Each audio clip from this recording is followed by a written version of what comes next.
Team India में गौतम गंभीर era की शुरुआत हो चुकी है और बीसीसीआई ने उनको टीम इंडिया का हेड कोच बनाया है। और एक तबके के फैंस हैं, खासतौर से विराट कोहली के फैंस, जो थोड़े से नाराज नजर आ रहे हैं। वो ट्विटर पे अपनी प्रतिक्रिया दे रहे हैं, वो सोशल मीडिया पे लिख रहे हैं कि गौतम गंभीर को कोच क्यों बना दिया गया, जब सारी चीजें आप जानते हो कि विराट कोहली और गौतम गंभीर के बीच जो तकरार है उनमें बनती नहीं है। फिर गौतम गंभीर का कोच होना ये बेहतर नहीं होगा। लेकिन देखिए, पहली बात इस चीज को आप समझिए कि गौतम गंभीर और विराट कोहली की जो तकरार थी आईपीएल के दौरान हमें दो बार देखने को मिली है। और पिछले आईपीएल में जिस तरीके से दोनों प्लेयर्स एक दूसरे से मिले, जिस तरीके से बातें कर रहे थे, और विराट कोहली ने भी एक इंटरव्यू में बोल दिया कि देखिए, मैंने गौतम भाई को हग कर लिया तो लोग उस पर बयान दे रहे हैं, तो यार तुम्हारे इंटरटेनमेंट और तुम्हारे मसाले के लिए मैं अपने पर्सनल रिश्ते किसी से खराब तो नहीं करूंगा। और जो चीजें लग रही थी कि इन दोनों के बीच हैं, वो अब सारी चीजें सॉर्टेड ही नजर आ रही थी पिछले आईपीएल में।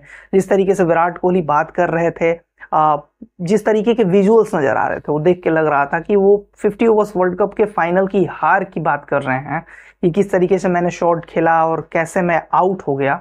और वहां पे गौतम गंभीर भी अपने इनपुट्स दे रहे थे। अब गौतम गंभीर इंडिया के हेड कोच बन गए हैं। हाँ, थोड़े से वोकलिस्ट हैं, थोड़े से ये कहें कि स्ट्रिक्ट हैं इन टर्म्स ऑफ प्रैक्टिस वगैरह, इस सब चीज़ों के लिए। तो टीम को तो थोड़ा भाई देखना पड़ेगा, क्योंकि जब आपकी परफॉर्मेंस पिछले 10 सालों में उतनी बेहतर नहीं रही है, आप T20 वर्ल्ड कप जीते हुए यहाँ पे आपको क्रेडिट मिलना चाहिए। लेकिन जो ओवरऑल अगर आप देखें तो उस तरीके का कोई बहुत अनोखा रिकॉर्ड नहीं रहा, क्योंकि हम लगातार फाइनल्स हारते हुए आ रहे थे। यहाँ हमने एक फाइनल जीता है, लेकिन बहुत सारे ऐसे मौके थे जहां हमें जीतना चाहिए था।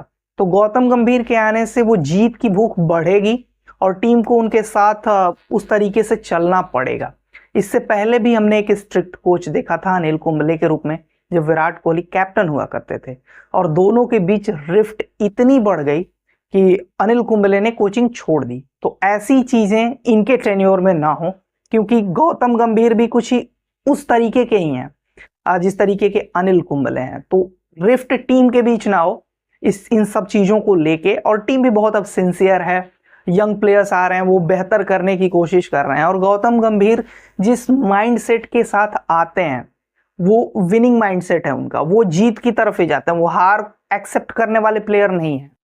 तो ये लगता है कि ये जो फाइटिंग स्पिरिट हमें कुछ सालों में थोड़ी कम नजर आ रही थी, वो फिर बढ़ जाएगी। जिस तरीके से गौतम गंभीर थ्रू आउट हिज कैरियर, जिस तरीके से वो खेले हैं, जो लड़ के खेले हैं, मैं ये कहूंगा कि वो one of the best technique वाले प्लेयर नहीं थे, लेकिन वो फाइटर थे।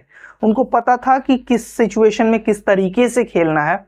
वो सिचुएशन अवेयरनेस होनी बहुत ज़रूरी है। और जिस तरीके की क्लैरिटी वो देते हैं, जिस तरीके से वो बातें करते हैं, मुझे लगता है कि उसका पॉजिटिव इम्पैक्ट टीम पे जरूर पड़ेगा। वो प्लेयर्स को बैक भी करते हैं उसी तरीके से, और जिसको खिलाना उसके लिए सेलेक्टर्स से लड़ भी जाते हैं। तो गौतम गंभीर की जो ये क्वालिटी है, ये टीम के फायदे में आ सकती है। बाकी प्लेयर्स को मैनेज करना पड़ेगा थोड़ा, कि जिस तरीके से वो कह रहे हैं उस तरीके से थोड़ा सा अपने आप को ढालें। बहुत जल्दीबाजी नहीं, लेकिन जिस मेंटालिटी के साथ गौतम गंभीर आते हैं, उस मेंटालिटी के साथ अगर टीम ढल जाए तो इससे बेहतर और इससे खतरनाक टीम नहीं हो सकती।